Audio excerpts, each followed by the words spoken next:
자, 여러분 우리가 사도행전을 읽으면 우리 고난과 환란 속에 있는 우리들에게 굉장한 위로와 도전을 줍니다. 특히나 초대교회가 어떤 모습으로 어떤 신앙의 면모를 보였는가를 보면 지금 오늘날 우리는 어떻게 행해야 하는가, 또한 그 지혜를 깨달을 수가 있는데요. 자, 오늘 우리가 말씀이 어떻게 시작되냐면, 자, 사도들이 노이메라고 하는 말씀으로 시작되죠. 어떤 정황이 있었죠? 자, 이 성전에서 베드로 요한이 두 번의 설교를 행합니다. 많은 사람들이 예수를 믿게 되죠. 그리고 나면서부터 장애인이었고 거린이었던 그가 예수 그리스도 이름을 듣고 또한 믿고 그가 일어나요. 기적을 체험하죠. 또 많은 무리들이 예수를 믿게 되고 이 유대인들이 이제 동요를 하기 시작합니다. 가만히 두겠어요? 예루살렘 종교 지도자들이 베드로 요한을 산헤드린 공회에 체포합니다. 예수를 체포하던 때와 똑같죠. 똑같이 그 밀란 때문에 두려워하여 그들을 놓아서 보내어줍니다. 그런데 그냥 보내어줬을까요? 협박을 하죠. 자, 그 내용을 가지고 이제 어디로 찾아가느냐, 이 어두운 소식을 가지고 제일 먼저 찾아가는 곳이 오늘 성경역이 23절 보니까 사도들에게 노임에 그 동료에게 갔다, 이런 표현을 써요.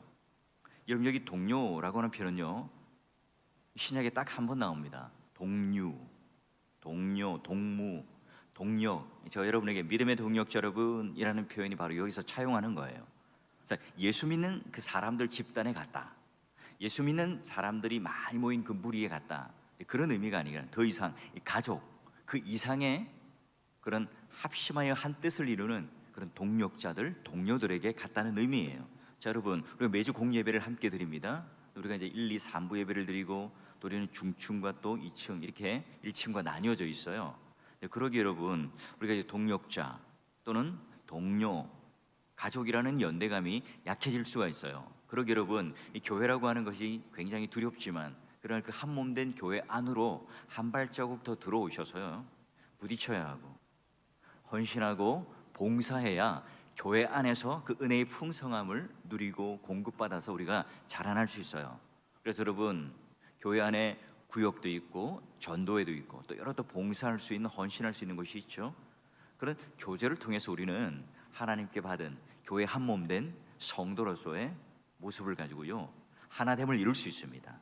여러분 어때요? 매주 이렇게 만나는 여러분 옆에 앉아 계신 그런 믿음의 동역자들, 형제 자매들이 오늘 내 모든 그 인생에 함께 신앙의 여정을 걸어가는 이 든든한 그런 버팀목이 되고 또 함께 걸어가는 귀한 친구요, 형제 자매로 여겨주세요. 자, 여러분, 코로나19로 인해서 우리는 세상살이가 너무나 팍팍해요. 직장생활 하시는 분도 뭐 말할 것도 없죠. 또 자영업을 하시는 분들은요, 뭐 더욱 힘들어요. 방역 수칙이 막 단계가 올라갔다 내려갔다 하면 뭐 좀 낮아지면 이제 좀 장사가 될 건 같다. 근데 또 갑자기 또 막 확진자 수가 늘어나가지고 또 방역 수칙 때문에 또 문을 닫아야 해요.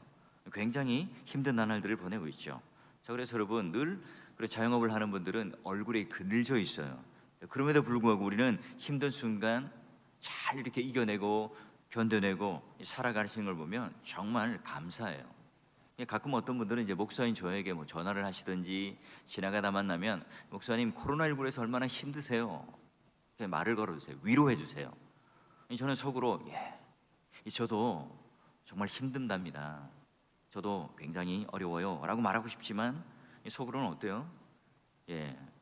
그런 마음을 가질 수는 있지만 그 세상에 살아가서 부딪히는 사람들, 도저히 삶의 무게를 이겨내기 힘든 그런 성도들 보면 쏙 들어가기도 해요. 여러분, 이 세상에 격렬한 싸움을 하다가 일주일 만에 이 동료를 만나요. 믿음의 동역자들을 만납니다.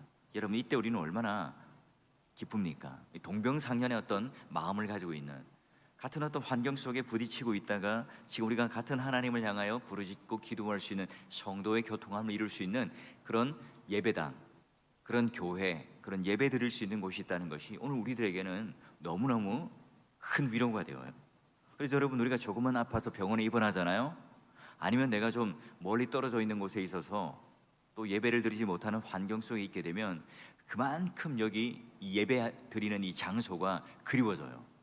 그 얼굴들이 가장 먼저 생각이 나요.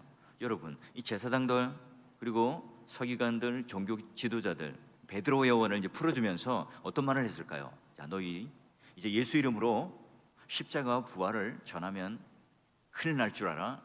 더 이상 이 복음을 증거하면 지금은 내가 순순히 풀어주지만 다음에 들어오면 결단코 가만두지 않으리라. 더 이상 전도를 하지 마. 여러분, 이런 협박의 내용, 이런 위협의 내용을 전했겠죠. 이걸 여러분 똑같이 베드로와 요한이 동료들에게, 동역자들에게 가서 전합니다. 여러분, 이걸 듣고 어떻게 반응했을까요? 지레 허물 먹고 다 집으로 뿔뿔이 흩어졌을까요? 그렇지 않죠. 여러분, 24절 보니까 이렇게 나와 있어요. 그들이 듣고 한 마음으로 하나님께 소리를 높여 이르되, 그들은 뿔뿔이 흩어지는 것이 아니라 합심하여 통성하여 기도를 합니다. 여러분, 이전에는 이런 기도의 형태를 보기가 힘들었죠. 우리는 어떤 때 소리를 질러요? 우리는 어떤 때 통성으로 기도하죠? 내가 지금 오늘 죽느냐 사느냐, 오늘 내 사업이 망하느냐 흥하느냐, 또는 큰 그런 병을 얻어서 이렇게 암덩어리를 떼어내는 그 수술, 그런 어떤 사느냐 죽느냐의 기도 속에 우리는 여러분 가만히 점잖게 기도를 하지 않아요. 큰 위기의 때, 고난의 때, 내가 넘기 힘든 그런 장애물과 벽 앞에 섰을 때 우리는 나도 모르게 소리를 지르며 통성으로 기도를 하죠. 여러분, 예전에 뭐 산기도를 가시거나 또는 뭐 기도원이나 또는 뭐 소나무 뿌리를 뽑겠다고 여러분 비닐 뒤집어 쓰고 방석 깔고 앉아서 밤새 새벽 이시를 맞으면서 여러분 기도했던 그런 추억들이 있잖아요. 그래도 왜 우리 모든 이 삶이요 녹록지 않았기 때문에 이 고난을 어떻게 이길 것인가, 지금 오늘 내가 사느냐 죽느냐 이 기로에 서서 내가 어떻게 하나님만을 붙들고 이겨낼 수 있을까? 여러분, 이것 하나, 하나님 하나 붙들 것밖에 없을 때 우리는 합심하여 통성으로 소리를 지르며 기도할 수밖에 없어요. 여러분, 그런 슬픔에 극에 달하거나 또는 우리 인생의 벼랑 끝에 있을 때 당연한 모습이겠죠. 자, 그래서 그와 합심하여 함께 기도했다는 것은요, 이런 위기를 그들의 지혜나 그들의 경험이나 그들이 가지고 있는 어떤 힘들을 가지고 극복할 수 없다는 것을 하나님 앞에 고백하는 거예요. 그죠? 우리는 코로나19로 해서 얼마나 답답한 상황입니까? 또 우리는 수많은 어두운 소식들을 얼마나 많이 접하고 살아가요. 오히려 여러분, 이때가 우리가 그냥 손 놓고 있을 때가 아니라 합심하여 큰 소리로 하나님께 부르짖었던 사도들처럼, 이 동료들처럼, 동역자들처럼 우리가 사실은 이때가 기도할 때가 아니겠어요? 근데 주목할 점이 있어요. 누가는 이 예루살렘 교회 성도들이 이런 어려움이 닥쳤을 때에 기도를 하고 있는데 그냥 이 중언부언하는 기도가 아니라 그들의 기도의 내용을 정확하게 기록하고 있어요. 왜 기록했을까요? 기도의 롤 모델이 되는, 오늘날 우리가 어떻게 이런 때 기도를 해야 할까, 어떤 내용의 기도를 해야 할까, 이걸 정확하게 우리들에게 알려주고 있어요. 자, 오늘 이 기도의 내용은 24절부터 28절까지 그리고 29절부터 30절까지 두 가지로, 두 부분으로 나눠 있어요. 첫 번째는 그들이 신앙의 고백, 하나님의 이름을 어떻게 부르고 들어가는가, 그리고 성경을 통해서 어떻게 처한 현실을 해석하는가. 그 다음에 두 번째 내용은 그들이 이제 실제적으로 간구하는 내용이 무엇인가로 나뉘어져 있어요. 자, 여러분, 먼저 24절에서 28절까지 기도의 포문을 여는데 첫 번째, 하나님의 이름을 부르짖고 들어가는데 뭐라고 부르나요? 자, 성경을 보니까 대주제여 천지와 바다와 그 가운데 만물을 지으시니요. 이 대주제여는요, 우리가 나이아가라 폭포를 가서 보고 또는 설악산의 비경을 보고 와 감탄사를 하면서 대주제여 천지 창조를 지으신 하나님이여, 이런 식의 어떤 감탄사가 아니에요. 여러분, 대주제시여 천지 만물을 지으신 하나님이고 창조의 능력을 가지신 하나님이고 내 인생의 모든 주인이십니다. 이 말은요, 지금 황제의 권력보다 지금 우리 눈앞에서 대제사장들과 그런 종교 지도자들이 우리를 핍박하는 그 위협 속에 있지만 그들보다 대주제이신 그 하나님의 말을 우리는 순종합니다. 로마의 황제가 우리의 죽음을 요구하고 대제사장들이 지금 우리를 핍박하고 가두고 어렵게 할지라도 오늘 우리에게 맡겨주신 이 복음, 이걸 들고 이 세상의 모든 만물의 주인은 바로 황제나 지금 이 종교 지도자들이 아니라 만물을 지으신 그 하나님 대주제이십니다.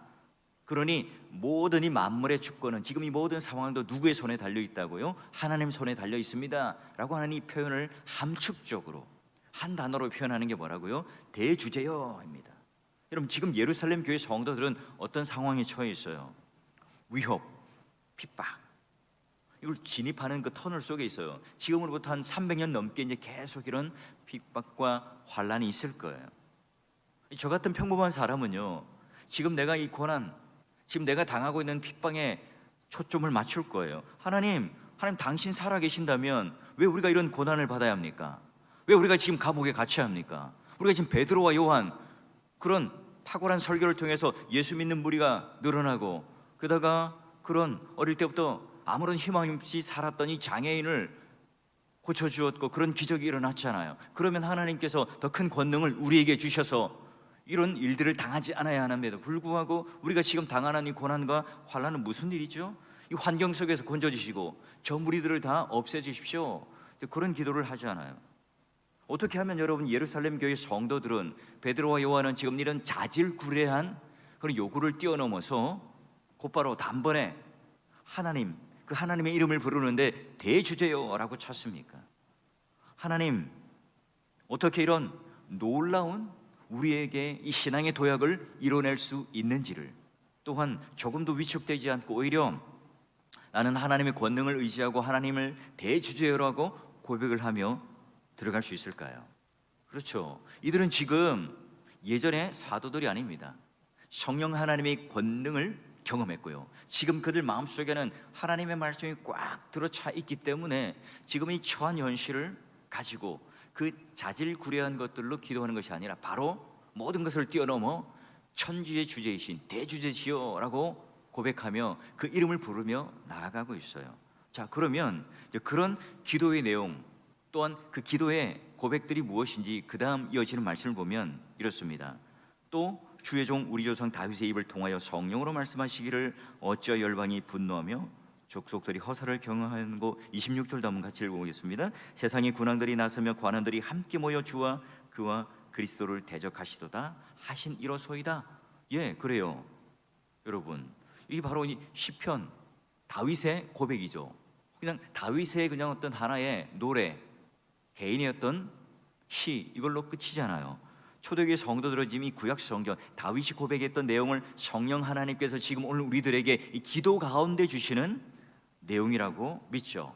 그래서 지금 어떻게 고백합니까? 세상의 관원들, 힘 있는 능력 있는 사람들, 임금들, 대적자들 모두가 다 기름 부음 받은 종 예수 그리스도를 대적하게 될 거다. 이미 그들은 그리스도를 대적하고 거부했다. 지금 이 맞닥뜨린 현실을 무엇으로 해석합니까?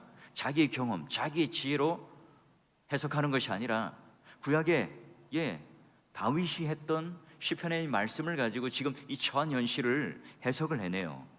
자, 그리고 지금 눈에 보이는 헬라도, 빌라도 또는 헤롯, 또 그리고 있는 그 군왕들, 또 수많은 그런 종교 지도자들을 어떻게 해석하나요? 27절에 딱 보니까요, 과연 헤롯, 본디오, 빌라도는 이방인과 이스라엘 백성과 합세하더라. 하나님께 기름 부음 받은 자들, 예수 그 종을 거슬렀다. 이 모든 것들은 다 하나님의 권능, 그 뜻대로 이루는 예정하신 것을 다 이루려고 우리가 지금 이 성에 모여 있단 말이에요. 사도들은 지금 합심하여 기도해요. 그러나 헤롯과 빌라도, 또 세상의 권력자들은 서로가 합세해요.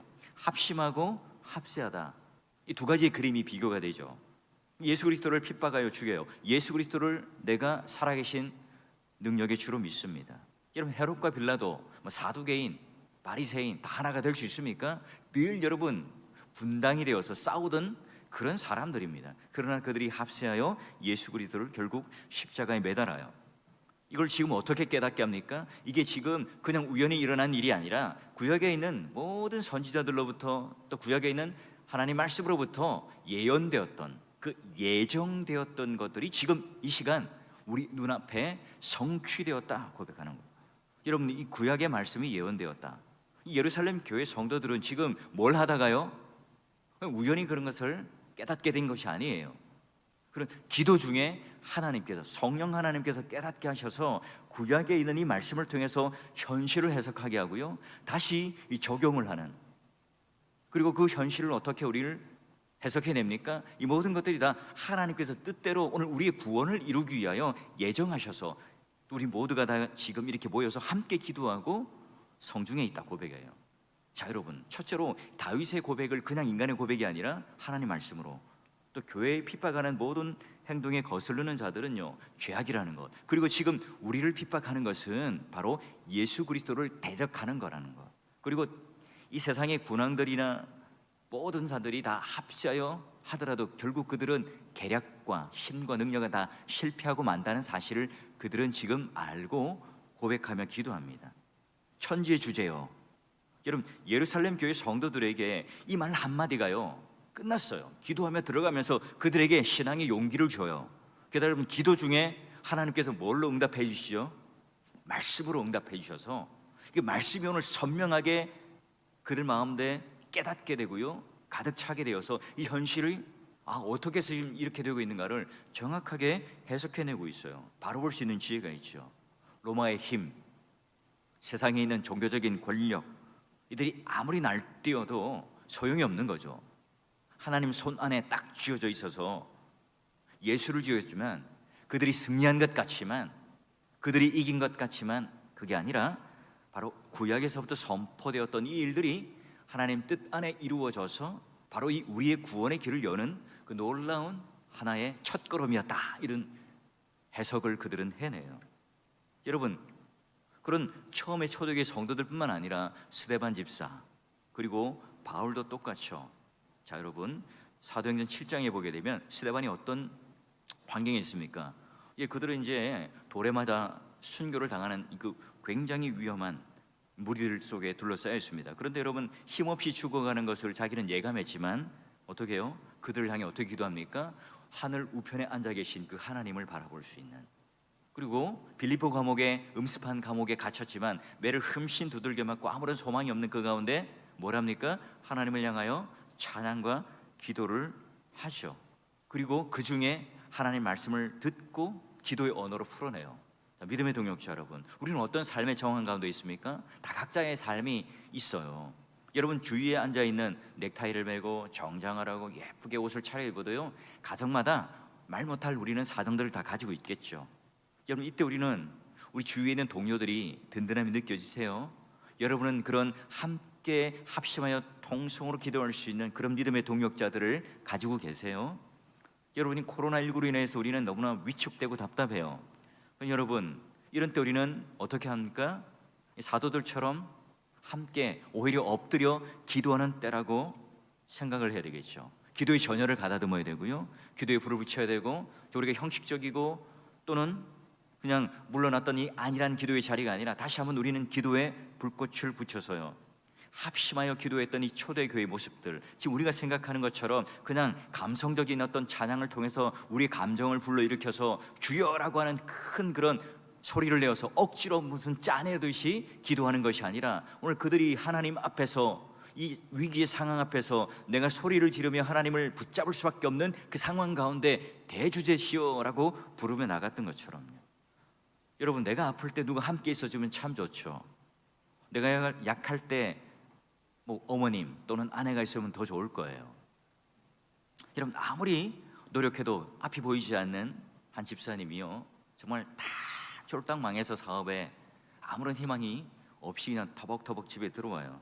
기진맥진하여 있는 이 남편을 바라보며 여자 집사님이 유심히 보면서 밤잠을 이루지 못하고 한숨을 내쉬고 있는 이 남편을 바라보며 이렇게 말을 하죠. 여보, 우리 당분간 고생은 할 수 있잖아. 그래, 우리 고생할 수 있어요. 우리에게는, 또는 당신에게는, 우리 자녀에게 남아있는 게 딱 하나 있잖아요. 건강이 있잖아요. 그리고요, 무엇보다도 우리 주님이 계시잖아요. 깜깜한 밤밤중에 빛나는 별처럼 그 믿음의 한마디, 신앙의 고백이, 이 부인의 한마디가 그 집사님의 어려움을 극복하고 다시 사업을 일으켜내고 툴툴 털고 일어나는 계기가 되었다고 그래요. 하물며 여러분, 하나님께서 함께 하시겠다고 하는 그 주님, 우리를 혼자 내버려 두시겠습니까? 이 세상에 보이는 황제, 종교 지도자들, 그들도 얼마나 여러분 무시무시하겠어요. 그러나 그보다 더 큰 천지주제이신, 대주제이신 그분을 붙들고 기도의 포문을 열고 들어갔던 여러분, 예루살렘 교회 우리 성도들처럼 여러분들도 기도의 첫 문장, 첫 단어 대주제시여라고 하고 부를 수 있는 그 기도의 영장이 되시고요. 내 중심에서부터 불타오르는 기도, 내 심장을 뜨겁게 만드는 기도, 내 원함과 내 욕망보다는 하나님의 뜻이 무엇인지를 아는, 그래서 기도를 통해서 말씀이 깨달아지고 기도를 통해서 그 말씀을 통하여 내 현실이 해석되어지는 걸 통해 하나님께서 오늘 나의 그런 모든 것들을 붙들고 그 뜻대로 이끌어가고 계신다는 이 확신이 들 때요, 우리는 그제서야 두려움이 사라지고 하나님을 붙들고 그 은혜 속에 동행하는 걸음을 한 걸음 한 걸음 걸어가겠죠. 그때서야 우리는 예수 그리스도의 십자가 부활이 무엇인지를 더 깊이 이해하고 또한 깨닫게 될 겁니다. 저희 여러분 모두가 이런 놀라운 신앙의 도약, 어떤 어려움, 어떤 고난, 환란이 있지만 그것 때문에 우리가 위축되는 것이 아니라 오히려 하나님을 더 부르짖고 찾는 것을 통해서 가슴 콩닥거리는 그 하나님의 나라가 우리 마음 가운데 임하고요, 그리고 물러나지 않는 이 불퇴전의 신앙의 용사가 되어서 오늘도 이 기도의 부름 속에 하나님 앞에 놀라운 그 이름을 부르며 이런 기도의 은혜와 능력과 권능을 누리는 여러분 되시기를 주의 이름으로 간절히 축원합니다.